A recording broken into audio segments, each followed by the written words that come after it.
Hello dear students, कैसे हैं आप लोग। आप लोग की पढ़ाई मस्त चल रही है या नहीं चल रही है तो फटाफट सीरियस हो जाइए, क्योंकि बहुत कम टाइम बचा हुआ है IIT JEE 2021 में और बहुत कम टाइम बचा हुआ है IIT JEE 2022 के एग्जाम में। ऑलराइट, चलिए इलेक्ट्रोकेमिस्ट्री लेक्चर नंबर 15 में आप सबका स्वागत है। आज हम एक बड़ी इंपॉर्टेंट चीज पढ़ाने वाले हैं आपको, जो इवन CBSE बोर्ड के पॉइंट ऑफ व्यू से भी बड़ी इंपॉर्टेंट है, और वो है इंपॉर्टेंट कमर्शियल सेल्स के बारे में। रिवर्सिबल सेल, इरिवर्सिबल सेल पढ़ेंगे, इंपॉर्टेंट कमर्शियल सेल के बारे में पढ़ेंगे। तो चलिए शुरू करते हैं बच्चों। रिवर्सिबल सेल एक ऐसा सेल होता है जिसकी सेल रिएक्शन को हम रिवर्स कर सकते हैं अगर हम उस पर्टिकुलर सेल को किसी एक्सटर्नल बैटरी से कनेक्ट कर दें जिसका इलेक्ट्रोमोटिव फोर्स उस पर्टिकुलर सेल के इलेक्ट्रोमोटिव फोर्स से अधिक हो। जैसे मान लीजिए आपके पास zinc ion, salt bridge, copper ion, copper, ये एक इलेक्ट्रोकेमिकल सेल आपके पास है, और इसकी सेल रिएक्शन को रिवर्स करने के लिए मैं इस पर्टिकुलर सेल को किसी एक्सटर्नल बैटरी से कनेक्ट कर रहा हूं। एक तरह से इसकी रिचार्जिंग करनी है मुझे। तो बेसिकली क्या होगा, जैसे इसका ये नेगेटिव टर्मिनल होता है, ये पॉजिटिव टर्मिनल होता है, राइट। इसको मैं किसी बैटरी के नेगेटिव टर्मिनल से कनेक्ट कर दूंगा और इसको बैटरी के पॉजिटिव टर्मिनल से कनेक्ट कर दूंगा, राइट। अब अगर हम इस सेल को as an electrochemical cell use करें तो सेल रिएक्शन क्या आती है, ये तो बड़ा आसान सा है, आपको पता होगा। व्हेन सेल इज डिस्चार्ज, यानी आपने सेल को यूज किया है उस समय सेल रिएक्शन क्या होती है। नेचुरल रिएक्शन जो जिंक और कॉपर की होती है वो ये होती है, zinc plus copper ion changing into zinc ion plus copper, ठीक है। ये रिएक्शन तब है जब सेल को हमने डिस्चार्ज किया है, यानी सेल को हमने यूज किया है, उससे करंट विड्रॉ किया है। जब इस सेल को एक्सटर्नल बैटरी से कनेक्ट किया, when this cell is connected to external battery, this cell is connected to external battery, तो होगा क्या बच्चों, जब हमने इस सेल को एक्सटर्नल बैटरी से कनेक्ट किया, अब ये सेल इलेक्ट्रोकेमिकल सेल नहीं रहा।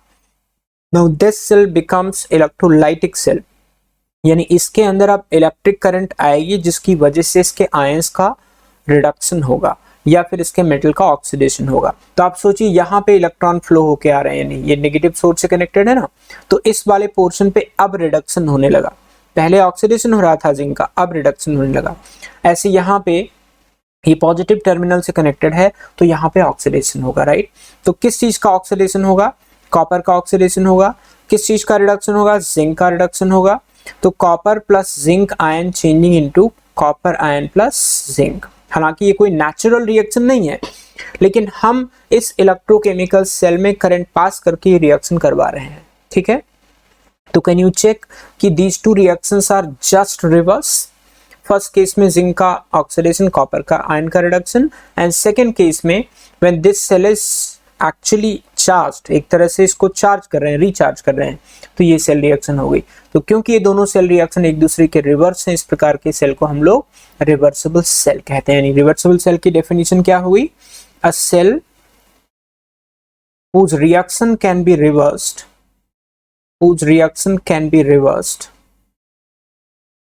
reversed by connecting it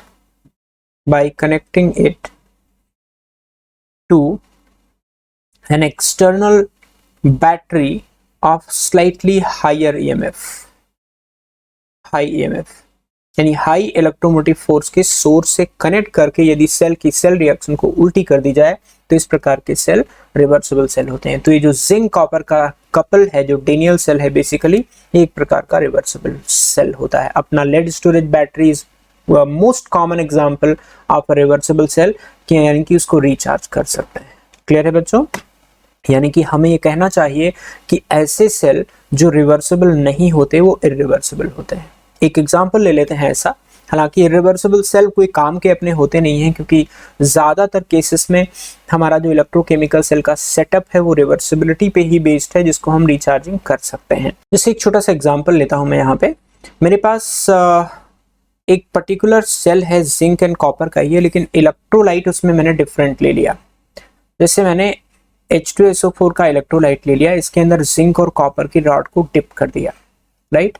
ये जिंक है और ये कॉपर है और अंदर हमारे पास H2SO4 का एक्वस सॉल्यूशन है, यानी H+ is the only cation which can participate in process, redox process. तो यहाँ पे H2SO4 हमने इलेक्ट्रोलाइट ले लिया। जब इस सेल को हम डिस्चार्ज करेंगे यानी as an electrochemical cell use करेंगे तो क्या रिएक्शन होगी? व्हेन सेल इज यूज्ड या cell is discharge rather, when cell is discharge, जब आप इससे करंट विड्रॉ कर रहे हो डिस्चार्ज्ड, तो सेल रिएक्शन बड़ी नॉर्मल सी है। जिंक H आयन के कांटेक्ट में है तो जिंक का ऑक्सीडेशन होगा और हाइड्रोजन आयन का रिडक्शन होगा, right? Hydrogen ion is the only ion which can be reduced by zinc. तो ये नेचुरल रिएक्शन आप जानते हैं, जिंक को जब आप H2SO4 डाइल्यूट H2SO4 में डालते हैं तो हाइड्रोजन गैस बनती है। अगर इसी सेल को हम हाई EMF के सोर्स से कनेक्ट कर दें, when this cell is connected to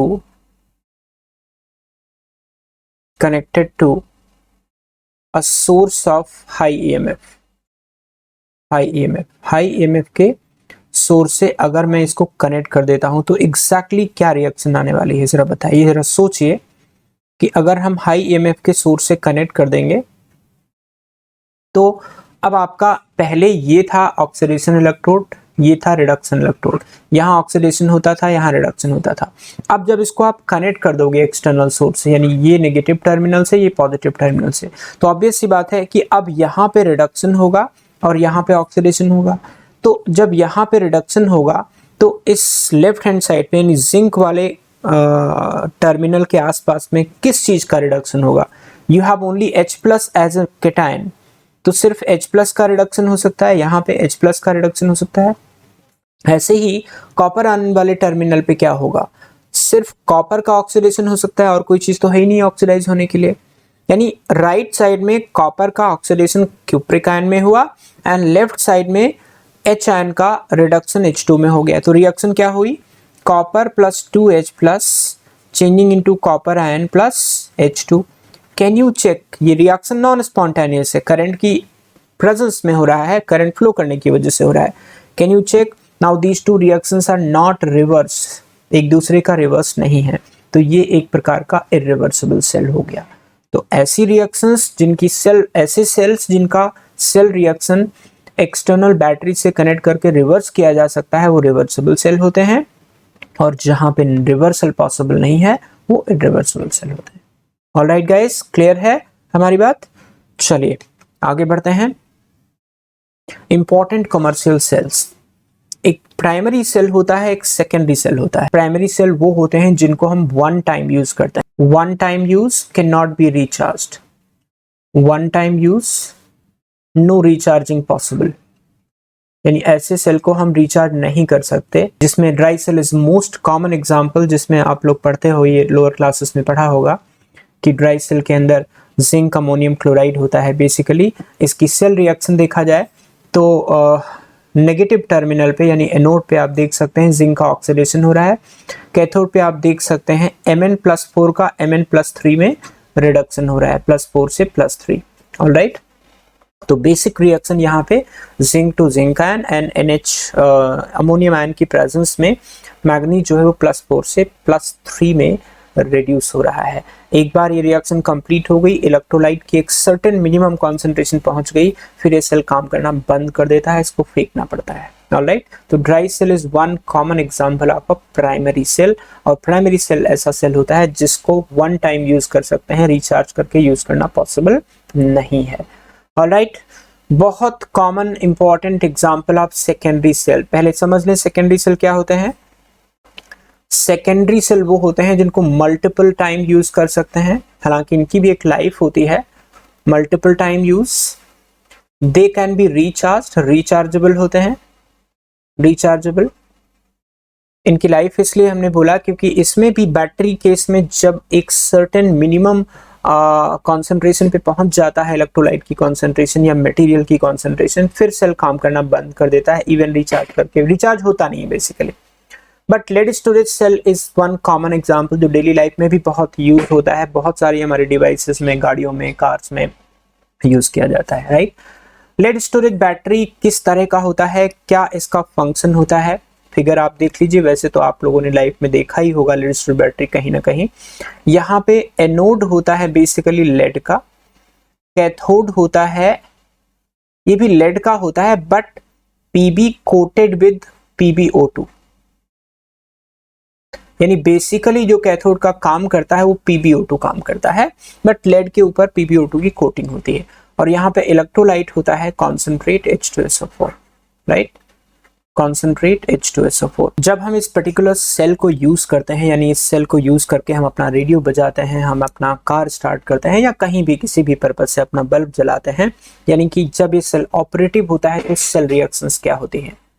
cell reactions when cell is discharged, यानी यूज किया है हमने इसको, यहां से करंट निकाला है। एनोड पे आपका लेड जो है वो ऑक्सीडाइज होके Pb+2 में जाएगा, लेकिन क्योंकि सल्फेट आयन की प्रेजेंस में हो रहा है तो हम इसको यूं लिख सकते हैं PbSO4 + 2 इलेक्ट्रॉन। ऑलराइट, ऐसे ही कैथोड पे हमारे पास PbO2 है जो रिएक्ट कर रहा है, PbO2 reacting with sulphate ion plus H+ changing into PbSO4 solid plus H2O।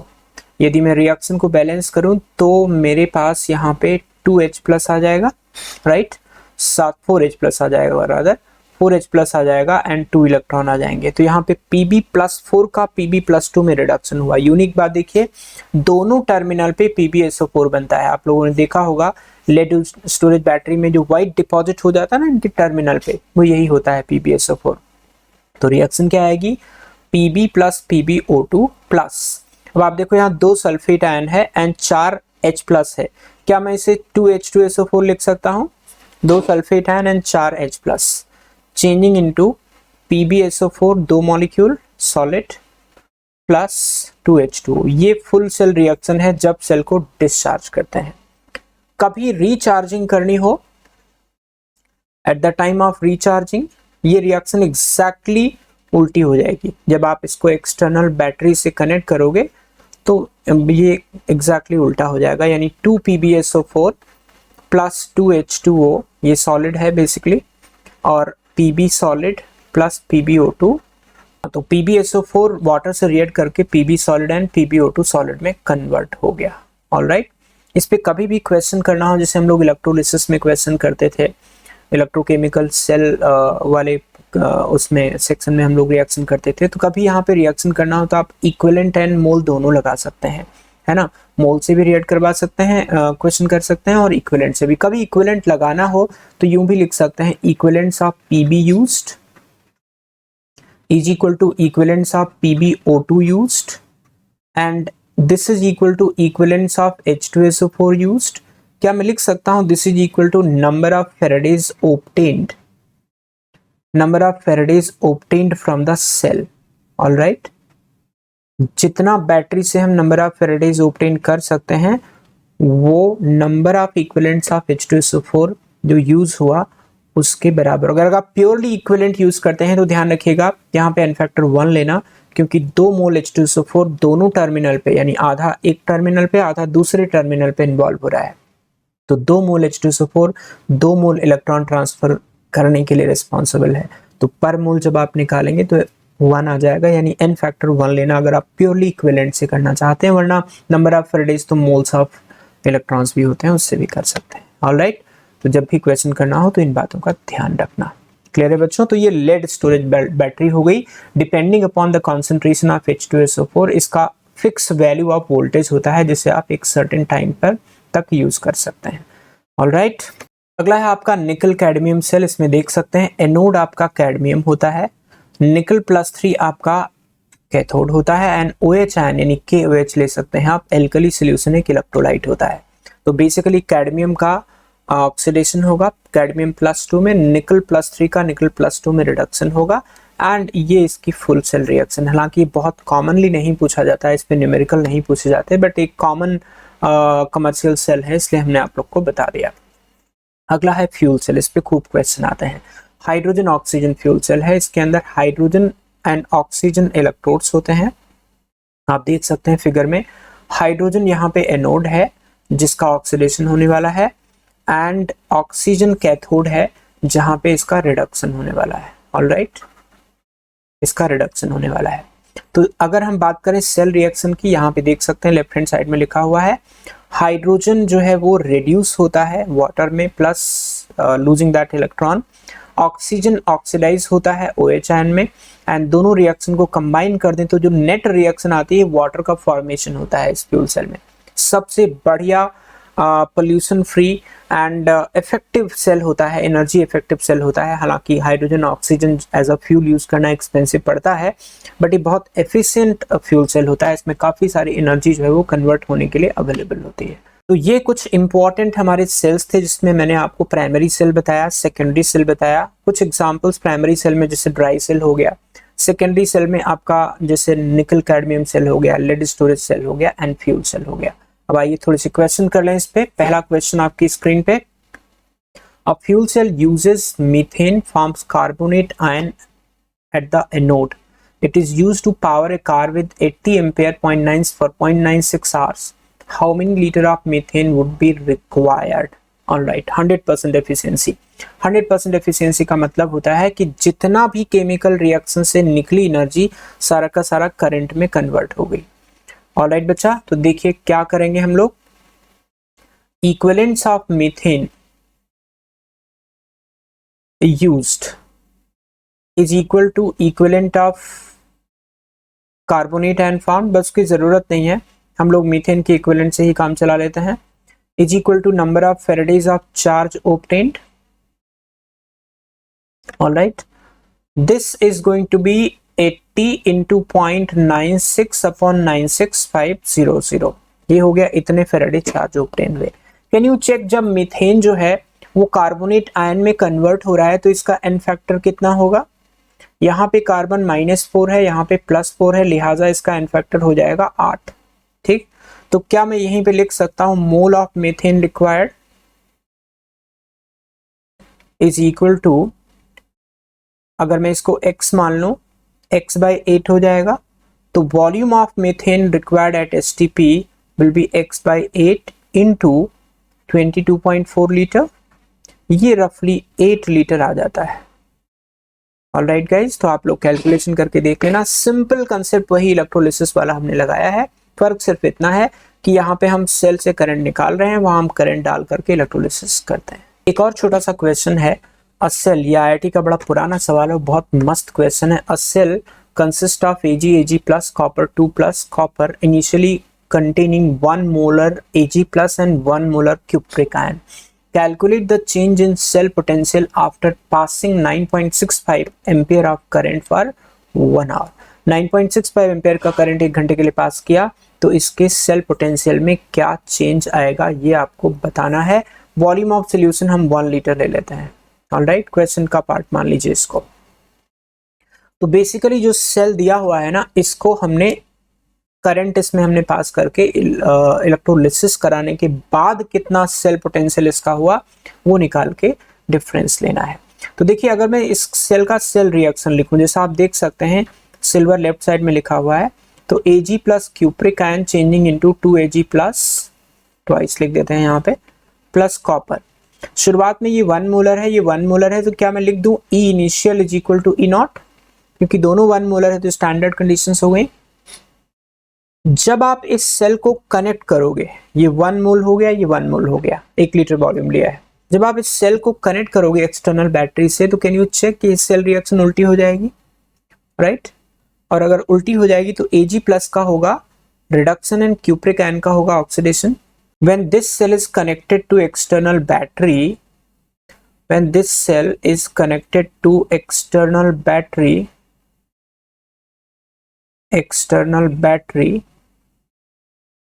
then Ag plus will be reduced and copper metal will oxidize। और क्या मैं लिख सकता हूं यहीं पे कि equivalence of Ag plus reduced is equal to number of Faradays of charge passed। ठीक है, इक्विवेलेंस नंबर ऑफ फेराडेज हम कैसे निकालेंगे, 9.65 एम्पियर 3600 सेकेंड के लिए 1 घंटा है ना, अपॉन 96500। ओके, तो ये जो है आपका 0.36 आ जाएगा। 0.36 फैराडे चार्ज आपने पास किया, उतने ही इक्विवेलेंट Ag प्लस रिड्यूस होगा। क्या यहीं पे मैं लिख सकता हूं mole of Ag plus reduce will be same 0.36, और अगर 0.36 मोल Cu Ag प्लस रिड्यूस होगा, इसमें से 0.36 गया तो ये 0.18 बन जाएगा, एग्जैक्टली उसका आधा, राइट। तो फाइनली कॉपर आयन की कॉन्सेंट्रेशन हो गई 1.18 एंड Ag प्लस की कॉन्सेंट्रेशन रह गई 0.64 मोलर। ओके, अब आप नए सिरे से नस्ट इक्वेशन लगाओ और सेल पोटेंशियल निकाल के फिर इनिशियल के साथ डिफरेंस ले लो। तो चलिए देखते हैं कैसे निकालेंगे। अब मैं लिख सकता हूं E final E2 is equal to E not minus 0.0591 upon 2 log Ag plus square upon cupric ion. Alright, ये हो जाएगा आपका E not minus 0.0591 upon 2 log 0.64 square divided by 1.18। Alright, 1.18, ठीक है।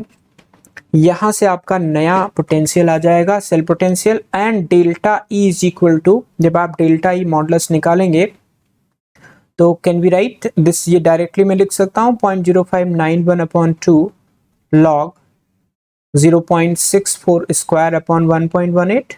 जब आप डिफरेंस लोगे ना 1.18 तो E नॉट कट जाएगा। जब आप डिफरेंस लोगे E नॉट, क्योंकि इनिशियल E नॉट है ना 1.18, इवन जो है इनिशियल जो सेल पोटेंशियल है वो E नॉट के बराबर है। तो जब इसका और इसका फाइनल का अंतर लोगे तो E नॉट कैंसिल हो जाएगा और ये जो वैल्यू है यही सेल पोटेंशियल में अंतर आ जाएगा। ऑलराइट गाइस, तो इसको आप कैलकुलेट कर लेना। एक बहुत अच्छा क्वेश्चन है जो जेई में पूछा गया था। ऑलराइट, बहुत पुराना क्वेश्चन है जेई का। ऑलराइट गाइस, तो ये था कुछ इंपॉर्टेंट सेल के बारे में, सेल की रिवर्सिबिलिटी के बारे में एंड कमर्शियल सेल के बारे में। इसी के साथ हमारा ये लेक्चर समाप्त होता है। Before I conclude this lecture, again another important on behalf of Unacademy, benefits of iconic subscription, जिसके अंदर सबसे इंपॉर्टेंट फीचर मुझे तो लगता है वो है live mentoring session, LMS, live mentoring session. IIT जैसे एग्जामिनेशन में बच्चों सेलेक्ट होने के लिए अगर एक ट्रू मेंटर अपने को मिल जाए ना तो मजा आ जाता है, क्योंकि टीचर ही स्टूडेंट की परेशानी, उसकी भावना, उसकी फीलिंग, उसके कंफर्ट डिस्कंफर्ट, उसकी स्ट्रेंथ एंड वीकनेस को समझ सकता है। तो जो एक लाइव मेंटरिंग प्रोग्राम है ना आइकॉनिक सब्सक्रिप्शन, ये बहुत मस्त प्रोग्राम है।